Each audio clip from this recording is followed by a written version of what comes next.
ওসমান হাদিকে হত্যা করার মধ্য দিয়ে নির্বাচন পেছানোর ষড়যন্ত্র থাকতে পারে, এমন মন্তব্য করেছেন বিএনপির স্থায়ী কমিটির সদস্য সালাউদ্দিন আহমেদ। তিনি আরও জানিয়েছেন, যথাসময়ে নির্বাচন হবে, ষড়যন্ত্র করে কোনো লাভ নেই।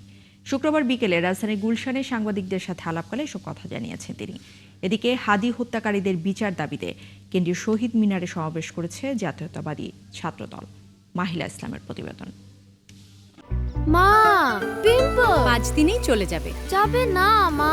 যাক, নিমের 5 অংশের পাওয়ারে 5 দিনেই দূর হবে পিম্পল। হিমালয়া পিউরিফাইং নিম ফেস ওয়াশ।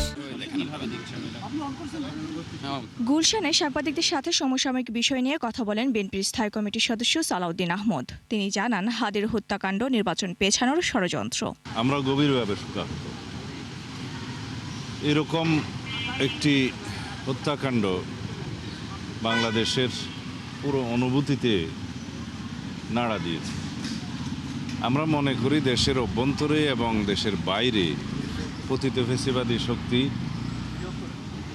নির্বাচন পিছানোর বা নির্বাচন বানচালের যে ষড়যন্ত্র আছে তারই অংশ হিসাবে এটা সংগঠিত হয়েছে এবং গণতান্ত্রিক শক্তিকে দমন করার জন্য, গণতান্ত্রিক উত্তরণকে বাধাগ্রস্ত করার জন্য, কণ্ঠকাঠিন্য করার জন্য এরকমের তৎপরতা চালানো হতে পারে।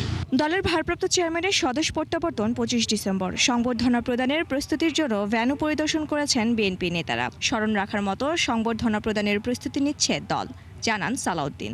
বিগত 55 বছরের জাতীয় ইতিহাসে সেরকম দৃষ্টান্ত যেগুলো আছে তাকেও ছাড়িয়ে যাবে এই ঐতিহাসিক মুহূর্ত।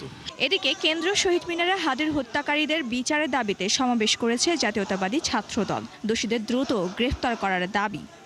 ওসমান হাদির হত্যাকারীদের গ্রেফতার না হবে ততদিন আমরা আমাদের এই প্রতিবাদ অব্যাহত রাখবো এবং নেপথ্যে যারা রয়েছে তাদেরও গ্রেপ্তার এবং দৃষ্টান্তমূলক শাস্তি নিশ্চিত করতে হবে, এটি আমাদের দাবি।